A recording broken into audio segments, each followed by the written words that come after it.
What's up, everybody? I am back with another Beyond Fear reading. This one's chapter 6, Tools for Transformation, part 1, the Mitote and the Inventory. The Mitote. There is an ancient practice among several Mexican ways of knowledge called the Mitote. Mitote is an Indian word that has been adopted by the Spanish. The word means chaos, but it is used to signify a cacophony of voices without agreement, such as the gossip of a marketplace or the Tower of Babel. The Toltecs used to say that an ordinary human mind is a mitote. Men of power and knowledge can be sorcerers. In the past, sorcerers took their apprentices to certain places where they partook of plants like peyote to stop their minds so they could understand that this reality is actually a dream. Today, some sorcerers are still following this practice, and it is called the mitote. Both the condition of being out of harmony and the practice used to clarify the confusion are called by the same name, which ironically is a little confusing. The only way to harmony or heaven is to end the mitote. For the Toltecs, this refers to the chaos caused by the breakdown in communication within our own mind between the judge and the victim. In the Toltec tradition, you face the mitote and you do not deny it. The mitote is so powerful that we need help to disempower it. In their practice of mitote, the Toltecs discovered that all knowledge comes to us. The mitote is an onion in our mind. We peel it back to find the lies and false images. When we have enough clarity and courage to go deeper, we find out who we really are. We learn about all the agreements we have made, and we see the possibility of shifting them. We learn to explore and control the dream. Mitote is not only a nighttime practice, but a day one also. To do the mitote, we make it our intent to put order where there was chaos. Once you start the mitote, it becomes the purpose of life to replace chaos with order. This is the way of the warrior. Doing the mitote means going into the space between sleeping and awaking. During our mitotes with apprentices, in the center of the group, we have a fire, and the students take turns by guarding it, by staying awake. They are the guardians of the fire, or sometimes called the fire keeper, depending on tradition, tribe, locality, etc. The other students begin chanting love and expressing love. It seems like a commotion at first. They take the dreamer position, sitting on the floor, wrapping their knees in their arms and hanging their heads. They are awakened every 15 minutes and change positions, so a different person becomes the guardian of the fire. There are many chances to observe the exact moment when sleep begins. We guide the students to explore their dream by becoming aware of the exact moment when their brain goes to sleep. They must use their imagination. The inventory. The inventory is that part of the mastery of transformation which challenges our belief system. The inventory is a review of one's belief system, which we have described as the Book of Hell, where we have stored everything that we know.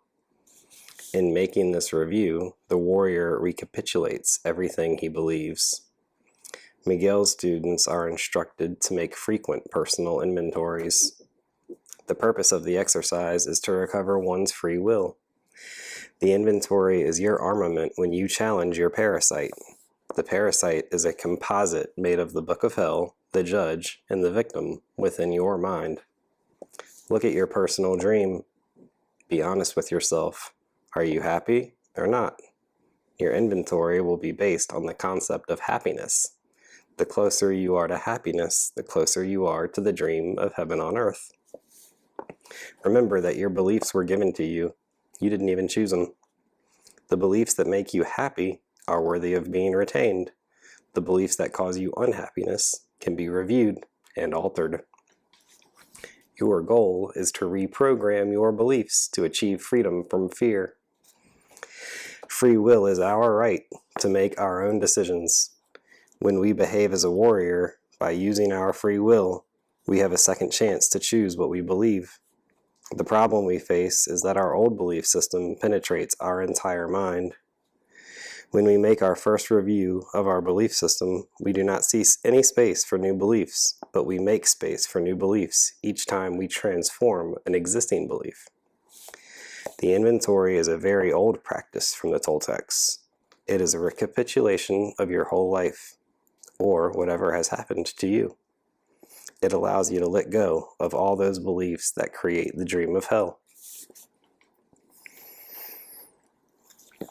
Cleansing our emotional poison is a simple process. All it takes is the thought of love in our breath. We hold the wound in our mind briefly. Then we breathe deliberately while thinking of the word love.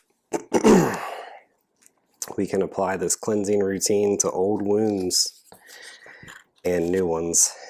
When we clean a wound, it heals itself.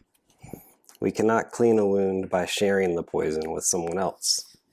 Such an action increases the poison. We are in a jungle full of poison from which everyone is affected. If you are attacked, remember your attacker needs your energy.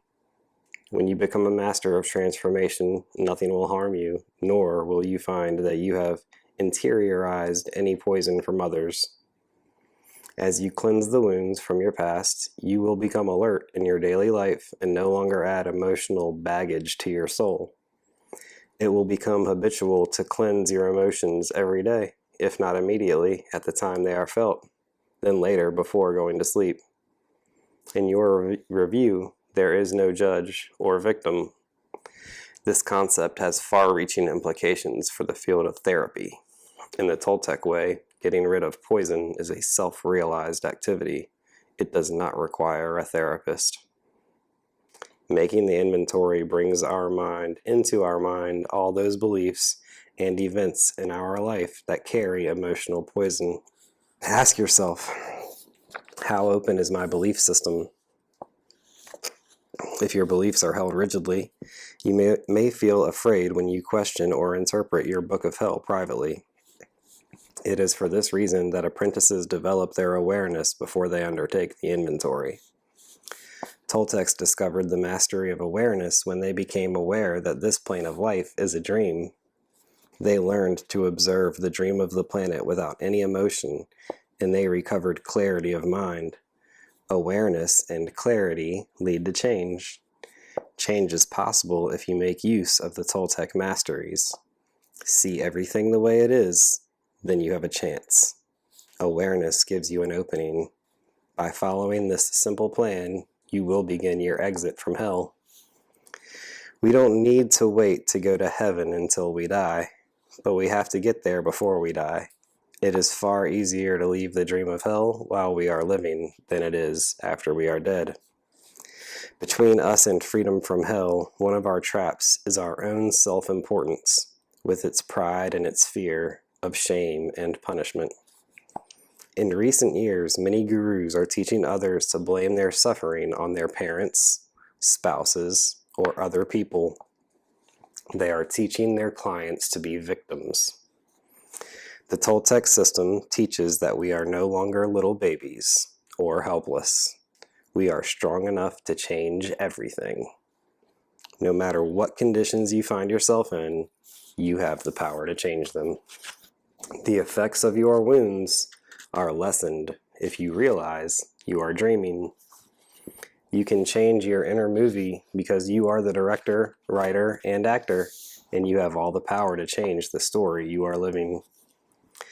Our sleeping dream usually continues our daydream from the same viewpoint as when we are awake. Our brain interprets what we perceive. The only part of the dream humans agree on is the frame. The frame is the same for all of us. The frame is the agreement we have made about our surroundings, our home on planet Earth. It is this support that makes us feel safe and grounded. It gives us a sense of time and space. There are cycles of life all around us which create a sense of stability in us.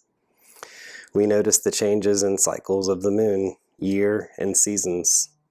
Although the frame is not real, we just accept it, so we all see the same world. However, as soon as we interpret our experience, our dream becomes separate and private.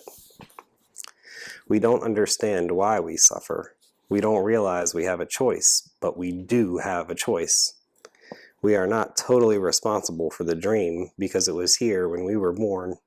In spite of the nightmarish dream, we are trying to make this a better place for our children. The dream of the planet has evolved through the millennia, so the dream is changing and the tendency is toward something better. But it is still a nightmare, and it is still hell.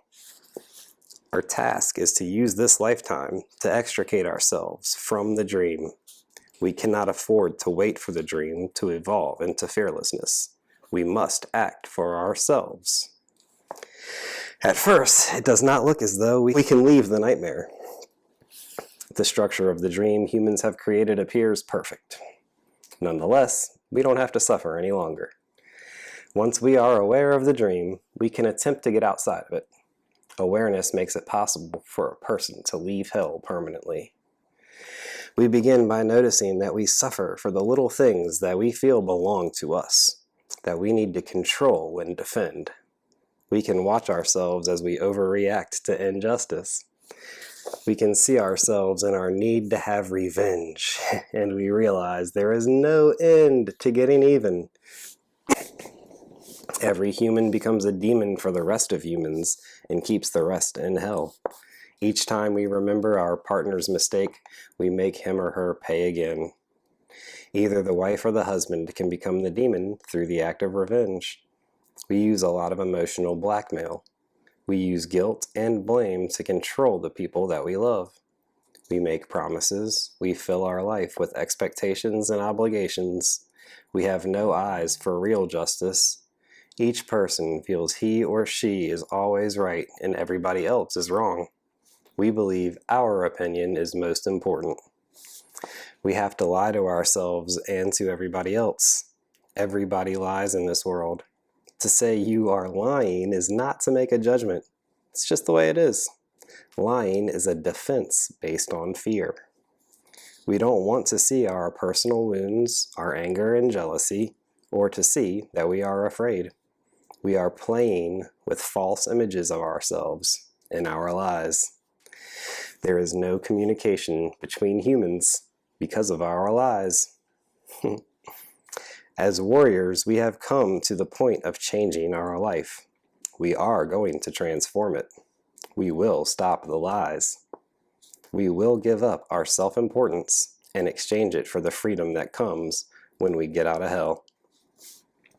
We will progress to making a new set of beliefs that do not cause suffering. This is a creative process like any other form of art. It takes an act of courage to start deliberately carving away any belief that causes you to suffer. Perhaps you do not believe you have the power to make your own reality, but if you did accept this premise, you could then create a different reality from the one that causes you to suffer. You will add those concepts that reduce your suffering to the new system that you are creating. As your personally created belief system grows, you will recover your birthright and regain the free will to make a choice whether to suffer or to be happy. Remember that before you were domesticated, you were happy. You will try to recapture that happiness, not with the innocence of childhood, but with the awareness of maturity. To search for God within is the purpose of Teotihuacan. It is like a map that will guide you to recognize yourself as God. The Toltec system of the inventory is meant to bring about the recovery of your totality. Continuous reviews of emotions and thoughts known only to you ferret out your fears and substitute love. As you distinguish emotion-laden memories in your mind, you will discover how many of your beliefs are reflections of other people's emotions. Become aware. Be honest with yourself. Know that you are in hell. Look at it. Don't deny that it is hell. Express what you are. Love others just as they are, whether or not they love you back. It is the love that comes from you, rather than the love that comes to you, that makes you happy. Once you have awareness, you will find you have strong resistance to change because you have made an agreement with the dream of the planet and with yourself all your life. Impeccability is the correct use of any energy. By practicing impeccability, you can store up enough power to break your agreements. Use expands your power. After you expand your power to break an agreement, it will return and grow bigger. The inventory, or the recollection, is a way for you to achieve power. Miguel asks a person to make 4 agreements to study with him. He says that these agreements will break 85% of your agreements that keep you in hell, but they do not work unless you practice. The 4th agreement, do your best. You accomplish miracles by practicing a little at a time until your power is strong enough to control all of your agreements. Be impeccable with your word. This agreement has deep meaning and it can take you out of hell almost by itself. The word is the strongest expression of the spirit. The word is the most powerful tool we have as a human. The word is divine. It is pure magic. It is pure power. Say only what you mean. Real magicians manipulate the word in the best way and have the highest respect for the word. However, it is important to remember that each of us is a magician. We use the word to hurt each other, to blame, to blackmail, to gossip, and more gossip. Pure blackmail is just destructive. With the word, we keep each other in hell. Just by giving our opinion, we can build a person up or down. For instance, we say, "You're a coward."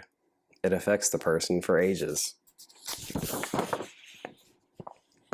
Everything we do is based on agreements. An agreement is a binding force, and it magnetizes energy to itself, which adds to its strength and apparent correctness. The dream is based on agreements, and so is suffering. Most agreements are limitations on ourselves. The inventory brings up our awareness of how we react in certain ways. We can then work out a way to break old, limiting agreements. Don't take anything personally, the 2nd agreement.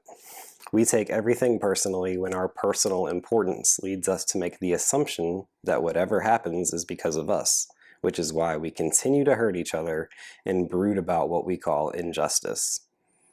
The 3rd agreement, don't make assumptions. We make an assumption if we think that others know what we mean or that we know what others mean. We have to have the courage to ask the other what he means or what he wants, and the courage to say what we really want. Without assumptions, there is nothing to make you frustrated, and there is no one to blame. You owe nothing to life, and it owes you nothing. The 4th agreement, always do your best. When we always do our best, we avoid self-condemnation, and we rarely become frustrated. When we are sick or tired, our best will be different from when we are well. Our best is always changing, but we continue to do our best. If we do our best under any circumstances, we will feel good about ourselves. In the inventory, you go into your mind and explore your belief system and find the agreements you have made and break them one by one. Another way to become aware is to find the real dream and the real dreamer. It takes courage to go into the dream. There is no safe place for the dreamer until you let go of reality and discover you are the dream and the dreamer. Clarity tells us this is nothing but the dream. If you can shift your point of view and control the dream, you can create another reality. At first, it is difficult, but soon you find this reality less real. Afterwards, you will find it harder to adapt to what you formerly considered reality. Toltecs combined both ways of becoming aware. They did the inventory, and they also went into their dream. They knew that everything is a dream, so their goal was to become a dream master. They worked at gaining complete control of their personal dream until it obeyed them. Their goal was to be happy. They were no longer afraid to die. I teach the Toltec way of using both the inventory and the journey into your personal dream. Toltecs are not ascetics. They have high respect for the material world. There is no need to be poor or greedy either in this system. You use the material world, but you know it's not yours.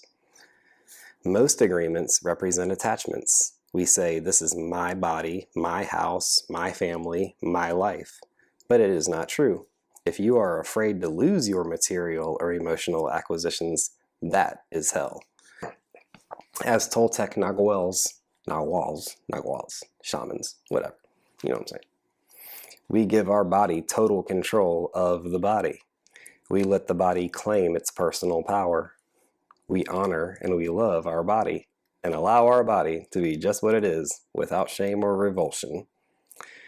We also honor our mind. We allow our mind to control the mind. The mind loves the body. We allow our body, our love, our mind, and our soul to be just what they are. Chaos comes when the body feels, I am what I feel, and the mind feels, I am the body and I am what I think. To solve the chaos, let the body do the best it can, but not less than it can or more than it can. Over time, inventorying becomes so automatic that the process can be carried on in dreams. Miguel has had the experience of an inventory of dreams in which all his old dreams returned. He felt it changed him as a person. When we review the past, it is important to remember that the judge and victim are not welcome at the inventory. We must see the inventory with the eyes of love. If we review our life without love, we will reopen old wounds and create more emotional poison, and we will justify the pain we carry in our whole life. Usually, we store the events of our past in accordance with the interpretation we made of whatever happened. That interpretation will be keyed to our emotional state at that moment. Let's imagine that a couple has had a fight. The fight is witnessed by the mothers of the wife and the husband. It is also witnessed by a person who has no emotional attachment to either of the couple. The interpretation of the fight will vary in each of the 5 people. The 4 who are related might write 4 different stories of the fight. The story closest to the truth will be that of the impersonal witness who lacks emotional connection to the participants. It is likely that in making our own inventory with the eyes of the judge and the victim, we will bring into our mind the original interpretation of the remembered event with all its blame and self-justification. That is why we try to assume the role of impartial witness to our inventory. We bring in love while doing the exercise. Whatever we recall, if we respond to it with love, we can transform even those memories we think of as injustices. With love, we go into forgiveness. We forgive what happened, and we forgive ourselves. The result is that our agreement changes and we recover a little more of the totality of ourselves. Before beginning the inventory, a good technique is to write down a list of what it is you want to remember. Just writing things down as they come into your mind will initiate the process of remembering, so you can recapitulate an event, an emotion, or an interaction. You could speak your list aloud, but writing is even more powerful. You can make your list according to events, people, or dates. It is easiest to recall one person after another person as they came into your life, remembering as much about each one as you can. This is an effective way to review the interactions of your life. Eventually, you will do an inventory of your emotions. You can write lists many times. With every inventory, you cut the hooks that keep you trapped into this reality. The fewer hooks you have, the more power you accumulate for making your escape and developing your own mastery. If you perform a recapitulation or an inventory each time you go to bed, you will add no more hooks. To do a daily inventory just before sleep, pull your emotions back into your mind in a review of your day. When you waken at night, it is a good time to do an inventory. Force yourself to sit up and begin. Big inventories release your whole life of emotions, but everyday inventories of All your interactions and emotions are easier and faster than doing reviews of emotions long stored and unprocessed. The inventory is a meditation exercise. An inventory is not an examination of conscience. There is no judge nor victim. It is a review of feelings. It's a little bit of a longer one, but I hope you guys appreciated it. And I'll talk to y'all sometime soon. Peace.